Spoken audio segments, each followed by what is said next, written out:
The World Expo can be overwhelming with long lines, endless pavilions, and it's hard to know what's actually worth your time. We're Minjun and Kevin, and after visiting over 120 countries and over 50 pavilions at the World Expo, we're sharing our 4 best nature pavilions at the World Expo that made us feel like we were in real forests, jungles, and oceans. Along the way, we'll uncover hidden details most visitors miss. And at the end, we'll share our #1 must-bring item that literally saved our feet and made waiting in long lines so much easier. Before our top 4, one quick honorable mention is the Colombia Pavilion. Here you don't just see the Amazon rainforest, you also experience it by touching and smelling all of its natural resources like sugarcane, rainforest water, palm oil, and even fabrics. Plus, the pavilion uses a glowing yellow butterfly from Nobel Prize-winning Colombian author Gabriel Garcia Marquez as your guide. Even though it didn't quite make our list, the pavilion is worth seeing if you have time. It's self-paced, so you can even walk in and out. Now let's jump into our top 4 coolest nature pavilions. First up on our list is the Australia Pavilion, which takes you on a nature journey through world-famous landscapes. Starting with stepping into this giant forest and Rocky Mountain landscape straight out of the famous UNESCO World Heritage Blue Mountains. These aren't just any trees though,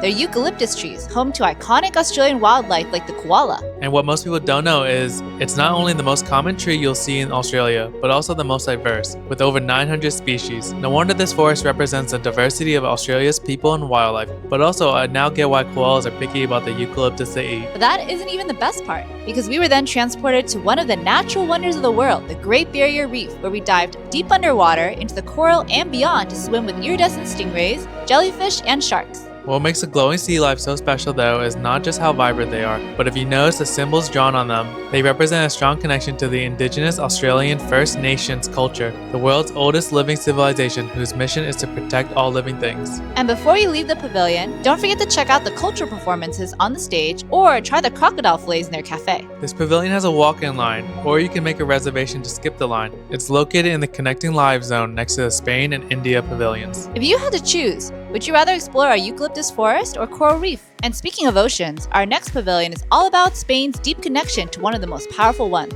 It's not just any ocean that has connected Spain and Japan for centuries and shaped Spain's past, present, and future. It's actually the most powerful ocean current in the Pacific called Curacao, which was first discovered by Spanish explorer Andrés de Urdaneta, who used it to sail all the way around the world and connect Spain with Asia and America culturally and economically. Today, it's home to future sustainable materials that can combat climate change. The outside of the pavilion not only ties into the overall theme with the glowing sun setting over ocean currents, but the pavilion itself is made of sustainable and locally sourced materials like recycled fishing nets and Japanese red cedar wood, and it can be taken apart and reused. This pavilion has a walk-in line and is located in the Connecting Lives zone in between the Indonesia and Australia Pavilion. If you're finding this helpful so far, hit the like button so more Expo travelers can see this, and make sure to subscribe because we've got more Japan travel content coming up in the following weeks. From Spain's oceans, let's head to a pavilion that drops you straight into one of the world's oldest and largest rainforests. With number 3, the Indonesia Pavilion. This pavilion uses dozens of real trees along gorgeous rushing waterfalls to recreate their lush rainforests, which are known as the lungs of the world, since they absorb huge amounts of carbon dioxide and release oxygen back into the atmosphere, helping to mitigate climate change. They're also home to endangered species, which you'll spot among the trees like the Bornean orangutan and the Sumatran elephant and tiger, as well as lots of beautiful flowers and plants like these orchids. The pavilion itself is an homage to 17,000 islands that make up the country, built in the shape of a boat out of sustainable rice husks. And tip, don't forget to check out the view from the 2nd floor, which overlooks the Grand Ring. You can join the walk-in line for the Indonesia Pavilion, which is located in the Connecting Lives zone next to the Australia Pavilion. Would you be more excited to see the rainforest animals, the orchids, or the waterfalls here?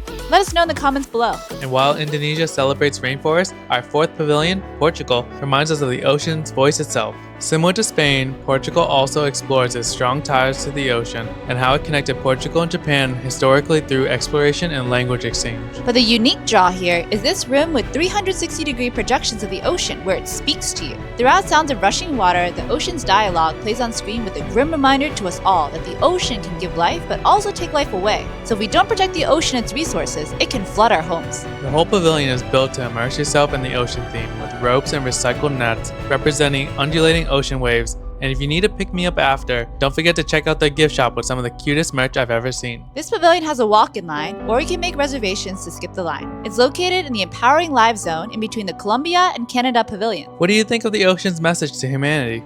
Now that you know what nature pavilions are worth your time, here's something that could completely change your expo experience. What no one tells you is the expo is brutal on your feet. Some pavilions can mean standing in line for hours. By day 2, we saw people literally sitting on the floor, leaning against walls, or even crouching in corners just to give their legs a break. But we had a secret weapon, this tiny portable chair. It's super lightweight, but sturdy enough to sit while you wait. We brought it every day and all throughout Japan. Everyone in line looked jealous when we whipped it out. If you're planning to visit the expo, or Japan in general, don't skip this. We'll drop the link in the description so you can grab one before your next trip. That portable chair was honestly our MVP of the expo. And just like choosing the right pavilions, little hacks like this can make or break your trip. These were our top 4 favorite nature pavilions, but this is just one side of the expo. If this video helped you plan your expo trip, give it a like so others can find it too. For more expo highlights, check out our top 7 futuristic pavilions video or our guide to the most beautiful expo pavilions linked here. And don't forget to subscribe to Minjun and Kevin because we'll be dropping more Japan guides soon.